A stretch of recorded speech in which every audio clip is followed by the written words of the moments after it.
जय जगन्नाथ। जो माने बिना कारण साहस देखाती डेयरिंग देखाती आज कहानी शुणिला से माने आउ बिना कारण कौटी भी साहस देखेबे। एमती कहानी आज आपको मुझे कहबी जोटा शुणिला आपण रूम टांकुले उठिबो। तो चलतु कहानी को स्टार्ट करिबा। एई कहानीटी हेउछि मध्य प्रदेश उज्जयिनीर देवांशु बोली छोट पिलाटीए जे कि अष्टम श्रेणी रे पढुतिला। पाठरे से बहुत भलो थिला, बहुत भलो माने दुष्टामी भी करे किंतु पाठ भी बहुत भलो पढ़े। से आउ ता साई पड़ोसी सांग माने सब डिसाइड करथिले जे आमे केवल संडे रे खेलिबा आउ बाकी तिक दिन बसिकी पाठ पढ़िबा आउ जदी हेगला एमती नॉर्मल खेला खेली करदबा किंतु संडे रे बाहर जिबा बुलाबुली करबा खेलिबा। तो एमिति गोटे संडे आसी थाए। से आउ तार 3-4 जण सांग मॉर्निंग वर्क रे जाई थांती। सेतलको हल्का हल्का अंधार अछि, सकाळ हेइनी। समथिंग समय हबो 4:45 5टा पाखापाखि एमाने मॉर्निंग वॉक पे बाहरी गले। मु आपन कहि दउची प्रॉपर उज्जयिनी रे घर नुह, उज्जयिनी रु टिके बाहर जगार आउ बाहर जगार से माने आउ टिके बाहर जगह को जाती। गोटे पड़िया अछि सेठी बुलाबुली करिकी मॉर्निंग वॉक करिकी घर को फेरिकी पळे आसंती। किंतु से दिन से माने कोन करथिले ना से पड़िया को जाइथिले किंतु कथारे कथारे चालू चालू आउ टिके आउटर एरिया को पळैथिले जोठी केही भी नथिले। एमिति रे भी से जगहटा सुनसान थिला। तो से जगह आहुरी भी सुनसान निछाटिया जंगल टाइप रही गछ पत्र इाड़े सियाड़े सब अच्छी आउ माने पूरा सुनसान जगह आप भाभी पारे। तो से गोटे चांदिनीटे थिला जेमती आम गाँव में बसुचे ना पिंडा कहीकि दांडे आसिकी। तो सेमती गोटे चांदिनी छोटिया चांदिनीटे थिला, गोटे गछ थिला सेठी। आउ सेही जगार गोटे कंढेईटे पड़िथिला, अट्टार कंढेई पड़िथिला जो कंटा फंटा गेंजा होता सब।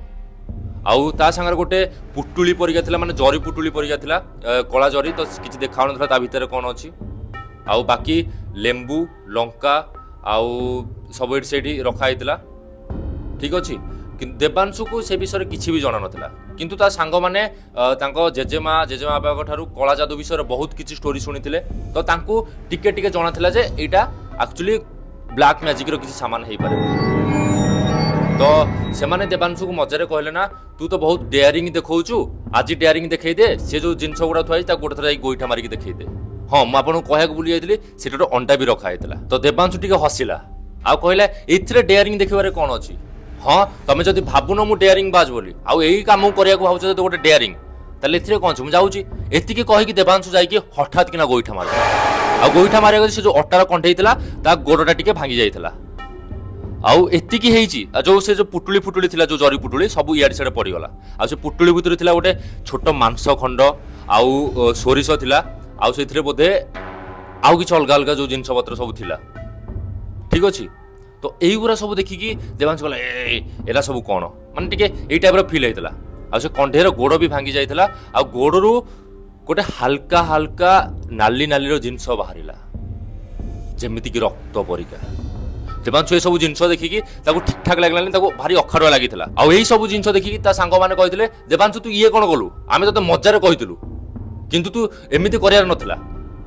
तो एतिकी जिनस कहिकी हठात किना ता सांग माने ता हाथ धरिथिले, हाथ धरिकी सीधा ताको घर को नेकी जाइथिले।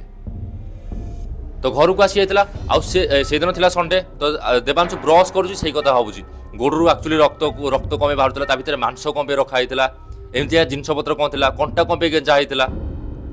आउ तापरे से जो कोन कहउतली अंडा भी रखा हैतला, अंडा भी फाटी गला सेठी से जो गोइठा मारथिला।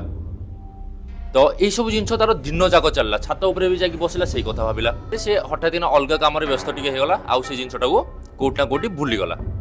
आ जेहेतु भूली गला एमिति 3-4 दिन समय पळेला। आ से ता लाइफ रे बिजी हेगला, स्कूल फुल जिबा आसिया गला। आउ 3-4 दिन पर कोन हेइछ ना देवांशुर जे मां थिले से कहले जे आज किछि भी हेइ जाऊ तू घरु संध्या पर बाहर को बाहरिबुनी। तो देवांशु डरी जाइतला कोन पे आज संध्या पर मु बाहर को बाहरिबिनी। से कहले ना आज गोटे एमिति अमावास्या जोटा कि बहुत वर्ष पर आसीछि आउ आज ये अमावास्या रे बहुत सारा नेगेटिव एनर्जी जेमिति कि भूत प्रेत पिशाच सबु एक्टिवेट हेइ जिवे। तो यही कथा शुणिकी देवांशुर सेही कथा मन पड़गला जो गोइठा मारथिला 3-4 दिन तले। 3-4 दिन तार किछि मन नथिला किंतु हठात किना तार 3-4 दिन पर मन पड़थिला जे मुई दिन मारथिली तार माइंड रे सब ए जिंस को स्ट्राइक करथिला। तो छाड़ से जिनस को से अवॉइड करके स्कूल जाइथिला काइना तांकर जेहेतु सकाळ शिफ्ट स्कूल थिला 7 टारू बोधे 2टा जाय स्कूल होउतला।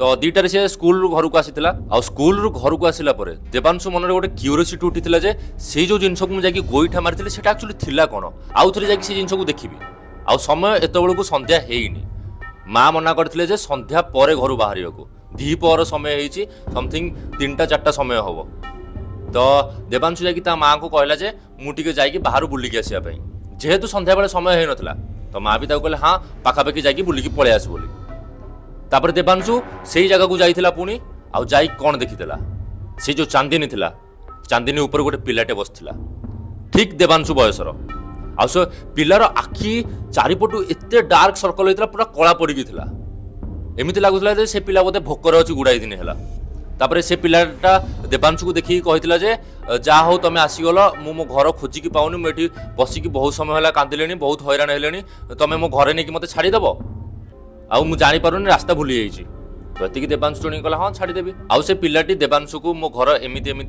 गले पहुंची जो बोली बतैथिला देवांशु को से जिंस जगह जଣା थिला तो देवांशु ताकू नेकी जिबा आरंभ कला आउ गला बाटरे ता घर पूर्व गोटे मशाणीटे पड़े आ मशाणीटी से पिलाटा रहीगला कहला एबे मु एठू पळेबी तमे एबे आसी तो देवांशु कहला ठीक अछि तो सेठी से मशाणी पाखरे से पिलाटा रहीगला आउ देवांशु ता घर को पळे आसिला एमिति संध्या बेले समय होला राति भी हेगला राति देवांशु शोइची हठात ता स्वप्न से पिलाटा आसिला भाई ये कहला बेले गुस्बम्स आसी जाउची आउ आसी कहला मते तमरो एबे भी साहाय्य दरकार अछि एतिकी साहाय्य हेइ परिबोनी मते आउ टिके साहाय्य दरकार मते प्लीज आसिके एबे देखा करो मते साहाय्य करो तो देवांशु हठात किना निद भांगिला बेलू सकाळ हेइ जाइची आउ देवांशु मन रे एते क्यूरियोसिटी हेइ जाइतिला जे से आउ न रही कि सकाळु सकाळु सीधा चलला से जगह को आ से जगह को जाइकी देखिथिला जे से पिलाटी से पिंडा ऊपर पुणी बसिची आ जेतेले देवांशु सेठी पहुंची गला देवांशु को कांदिकी से कहला जे मते बहुत जोरे भोक लागुची प्लीज मते आनिकी किछि खाइबा को दियो आ जदि तम पाखरे संभव ताले मते गोटे गोलाप जामुन आनी खाइबा को दियो तो एई कथा सुनिकी देवांशु कहला हां मो पाखरे पॉकेट मनी अछि गोलाप जामुन तो मु किनिकी आनी परिबी कि तापर कहला जे हौ तमे चलो मो संगरे आमे जाइकी मिसिकी गोलाप जामुन किनिकी धरिकी आसीबा किंतु से पिलाटी मना करथिला जे नाइ नाइ मु जाई परिबिनी काहिना मो गोड़रे बहुत जोरे आघात लागिछि मु जमारो भी चाली पारुनी सेतबे तमे जाइकी टिके नेई आसो मु खाइबी एठी बसी तो देवांशु कहला हौ ठीक अछि तो देवांशु चालिकी जाइतिला दुकान गोलाप जामुन किनिकी से जगह जाइतिला आ ताकू पुणी देइतिला आ ताकू देला पर से पूरा खुशी रे खाइतिला गोलाप जामुन को आउ देवांशु सेती कहला जे मो स्कूल टाइम हे गलानी काहिना आपन मु प्रथम रु कहि दे 7टा बेलू देवांशु स्कूल अछि तो देवांशु कहला मोर स्कूल अछि मैं एबे घर को जाउची तो एति कहि कि देवांशु घर को पळे आसला आ जेमिति घर को पहुंचिया पाखापाखि गला घर जेंति पहुंच गला देवांशु देह गोटे आडू थरिला शीतर जेमिति थरे हेंदी ता देह थरिला आ ता माँ से जिंस देखिले आ ता देखिक जेतले आसी चेक कले देवांशु को पूरा माने बहुत जोरे ता देह पूरा ज्वर रे कंपुची यह देखिकी ता माँ मना कले जे आज स्कूल जीवा बंद तू जा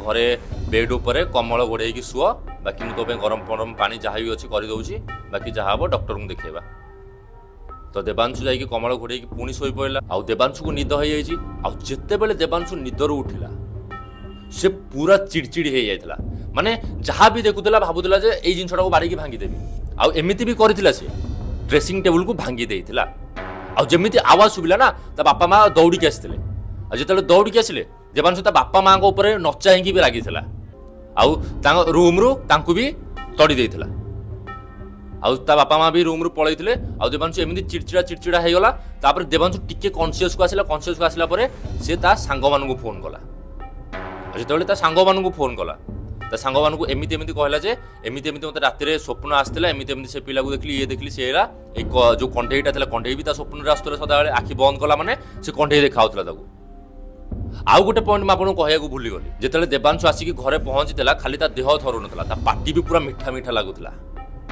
आउ ता गोड़ भी पेन होता आपको प्रथम रू कही से कंठेईर गोड़ भांगी आ गोड़ रक्त बाहर से पिलार भी गोड़ काटुला ठीक सेमती देवांशुर भी गोड़ काटिला गोड़ पेन होता तो देवांशु यही जिनटा रिलेट कर पाला जे एमती सब जिन मुझे गोलाप जामुन देती मो पाटी मीठा लगुच मो गोड़ भी काटुची पेन हो तो यही कथा भाविकी से सांग मानू फोन करता तो सांग मैंने यही कथा शुणिला ताकू कही ना आम ये विषय शुणीलु यहाँ बोधे कला जादू किए क्या गोटे करके रखी किंतु जेहेतु तू जाकि गोईठा मारिदेलु तो से कला जादू तो उपरकू सिफ्ट हो जाई पारि थाए तू जल्दी जाकि तुम घरे यही कथा को कह आउ तो घरे जो आंटी अंकल अच्छा से माने ହ୍ୟାଣ୍ଡେଲ କରିବେ। ତ ଏତିକି କଲ୍ କାଟିଛି ଦେବାଂଶୁର ଆଉ କିଛି ବି ମନେ ନାହିଁ। ଦେବାଂଶୁର ଯେତେବେଳେ କନସିୟସ୍ ଆସିଲା ତ ଦେବାଂଶୁ ସେତେବେଳେ ପାଟି ଭିତରୁ ଏମିତି କରିକି ଯୋଉ ଚାଉଳ ଥିଲା ଚାଉଳ ବାହାର କଲା। ସେଠି କିଏ କିଏ ଥିଲେ? ବାପା ମା ଆଉ ତା ସାମ୍ନାରେ ଗୋଟେ ଅଘୋରୀ ବାବା ବସିଥିଲେ। ଆଉ ସେ କୋଉଠି ଥିଲେ? ମଶାଣିରେ ରାତି ଅଧରେ।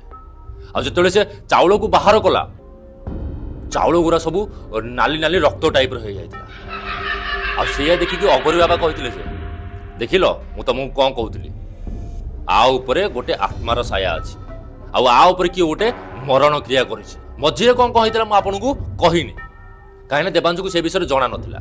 ଆଗକୁ ମୁଁ ଆସିବି, ଟେନସନ୍ ନିଅନ୍ତୁନି, ଆପଣଙ୍କୁ ଆଗକୁ କଣ ହେଇଥିଲା ସବୁ କହିବି, ସେଥିପାଇଁ ଆପଣ ଧୈର୍ଯ୍ୟର ସହିତ ଭିଡ଼ିଓଟିକୁ ଦେଖୁଥାନ୍ତୁ। ତ ଏମିତି ହେଲା। ଏମିତି ଦେଖିଲା ପରେ ସେ ଯୋଉ ଅଘୋରୀ ଜଣକ ଏଇସବୁ କହିଲା ପରେ କହିଲେ ଯେ ତୁରନ୍ତ ଏବେ ଆ ପାଇଁ ଯଜ୍ଞ କରିବାକୁ ପଡ଼ିବ, ଆ ପାଇଁ ଯୋଉ ଅନୁଷ୍ଠାନ ଅଛି ଅନୁଷ୍ଠାନ କରିବାକୁ ପଡ଼ିବ। ତାପରେ କଣ କରିଥିଲା ନା ସେ ଯୋଉ ଅଘୋରୀ ବାବା ଥିଲେ ତାଙ୍କ ପାଖରେ ଗୋଟେ କଖାରୁ ଥିଲା, ବୋଧେ ଅଲଗା ଟାଇପ୍ର ଟିକେ କଖାରୁ ଥିଲା, ଧଳା ଟାଇପ୍ର। ସେ ଧଳା ଟାଇପ୍ର କଖାରୁ ଗୋଟେ ଛୁରୀ କାଟିଥିଲେ, ଆଉ ଛୁରୀରେ ଏମିତି ଗୋଟେ ଥର କାଟିଥିଲେ ପୁରା ଦିଫାଳ ହେଇଗଲା। ଏଟା ଗୋଟେ ଥରରେ ଭାଇ ଦିଫାଳ ହେଇଗଲା। ଆଉ ସେ କଖାରୁ ଭିତରୁ ନା ଏମିତି ମାନେ ଛିପଚିବା ପାଣି ଟାଇପ୍ର ବାହାରିଲା, ସବୁ ନାଲି ନାଲି ମାନେ ରକ୍ତ ଟାଇପ୍ର। ସେ ଯୋଉ ଅଘୋରୀ ଥିଲେ ମନ୍ତ୍ର ପଢ଼ିବା ଆରମ୍ଭ କରିଦେଇଥିଲେ। ଆଉ ସେ ଯୋଉ ରାଗ ଥିଲା, ଯୋଉ କହନ୍ତି ସେ ଯୋଉ ଭସ୍ମ ଥିଲା, ବୋଧେ ସେ ଯୋଉ ଲୋକମାନଙ୍କୁ ପୋଡ଼ା ହୁଏ ମଶାଣିରେ, ସେଇ ତାଙ୍କର ଲାଷ୍ଟ ଯୋଉ ଭସ୍ମ ବଳିଯାଏ ସେଇ ଭସ୍ମ ଥିଲା। ତାକୁ ଉଠେଇଲେ, ଏମିତି ଅଘୋରୀ ଉଠେଇଲେ, ଜୋର ସେ ତଳକୁ ମାରିଲେ। ଯେତେବେଳେ ତଳକୁ ମାରିଲେ ନା ସେ ଯୋଉ ଭସ୍ମ ଗୁଡ଼ା ଥିଲା ସେଟା ଗୋଟେ ଆକୃତିର ହେଇଗଲା, ଗୋଟେ ଅଲଗା ଟାଇପ୍ର ହେଇଗଲା, ଅଲଗା ପ୍ରକାରର ହେଇଗଲା। ଦେବାଂଶୁ ଏଇ ଜିନିଷ ଟିକେ ଟିକେ ବି ଦେଖୁଥାଏ। ତାପରେ ଅଘୋରୀ ବାବା କହିଥିଲେ ଯେ ତମେ ସବୁ ଆଖି ବନ୍ଦ କରିଦିଅ। ତ 3 ଜଣ ଯାକ ଆଖି ବନ୍ଦ କରିଦେଇଥିଲେ।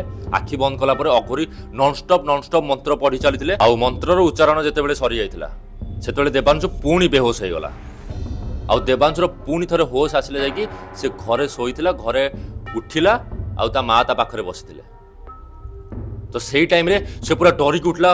ମା ସେ କିଏ ଥିଲେ? ସେ ଯୋଉ ବାବା କିଏ ବସିଥିଲେ ମୋ ସାମ୍ନାରେ? ଆମେ ରାତିରେ କାହିଁ ମଶାଣି ଭିତରେ ଥିଲେ? ଏମିତି ବହୁତ କଥା ପଚାରିଲେ, ମୋ ସାଙ୍ଗରେ କଣ ହେଇଥିଲା? ତ ତା ମା କହିଲେ ତତେ ଯାହା ଯାହା ମନେ ଅଛି ସବୁ ମତେ କହ। ତ ତା ମାଙ୍କୁ ସେ ଯାହା ଯାହା ମନେ ରଖିଥିଲା, ଏମିତି ଗୋଇଠା ମାରିଥିଲି, ଏମିତି ଇଏ କରିଥିଲି, ସବୁ କହିଲା।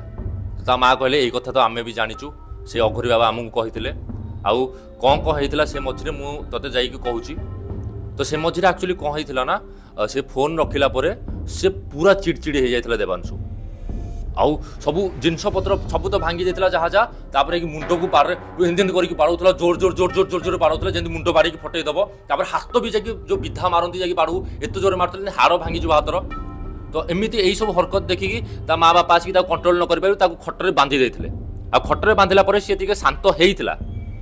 ଆଉ କିନ୍ତୁ ତାକୁ ଛାଡ଼ିକି କବାଟ ଦେଇକି ବାହାରକୁ ପଳେଇଥିଲେ। ଆଉ ବାହାରକୁ ଯେତେବେଳେ ରାତିରେ ତା ମା ରୁମ୍କୁ ଆସିଥିଲେ ସେ ରୁମ୍ରେ ଦେବାଂଶୁ ନଥିଲା। ଦେବାଂଶୁ କଣ କରିଥିଲା ନା ସେ ଯୋଉ ଝରକା ଅଛି ଝରକାକୁ ଭାଙ୍ଗିକି ଝରକା ଡେଇଁକି ସେ ଦୌଡ଼ିକି ପଳେଇଥିଲା। ତ ଇଆଡ଼େ ସିଆଡ଼େ ଖୋଜାଖୋଜି କଲା ପରେ ଗୋଟେ ଦୋକାନ ଥିଲା, ଗୋଟେ ମୋବାଇଲ ସପ୍ ଥିଲା। ମୋବାଇଲ ସପ୍ ଆଗରେ ଦେବାଂଶୁ ଏମିତି ପଡ଼ିଥିଲା। ଆଉ ଏମିତି ପଡ଼ିକି ସେ ହସୁଥିଲା।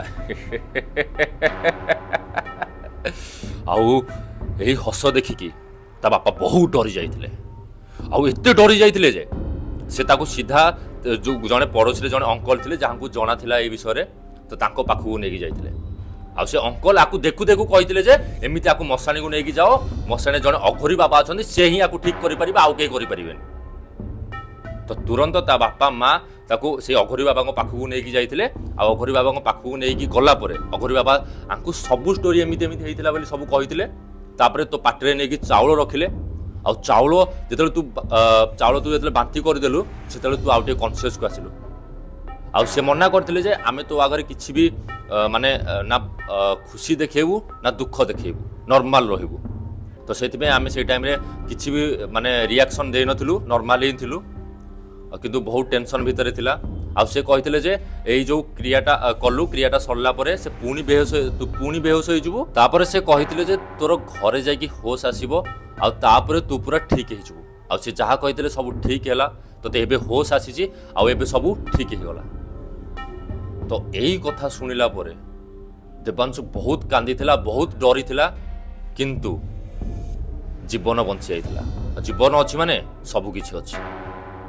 ତେଣୁ ମୁଁ ଆପଣଙ୍କୁ କହିଦେବାକୁ ଚାହେଁ, ଆପଣ କଦାପି ଏମିତି ଭୁଲ କରନ୍ତୁନି। ଯଦି କିଛି ଜିନିଷ ଇଆଡ଼େ ସିଆଡ଼େ ପଡ଼ିଛି ତାକୁ ଛେଡ଼ଖାନି କରିବା କିଛି ବି ଆବଶ୍ୟକତା ନାହିଁ। जदि दरकार जेते पर्यंत पड़ुनी सेते पर्यंत किछि भी आडु साडु जिंस करंतु नाही। तो आजिर कहानी आपन केमिति लागिला कमेंट बॉक्स रे निहाती जणेबे। आ जदि भलो लागिछि ताले लाइक शेयर कमेंट करबाकू जमारो भी भूलिबेनी। आ मो चैनल को सब्सक्राइब कर दियंतु, बेल आइकन को ऑल रे रखंतु, एमिति एमिति वीडियो आहुरी भी देखिया पाई।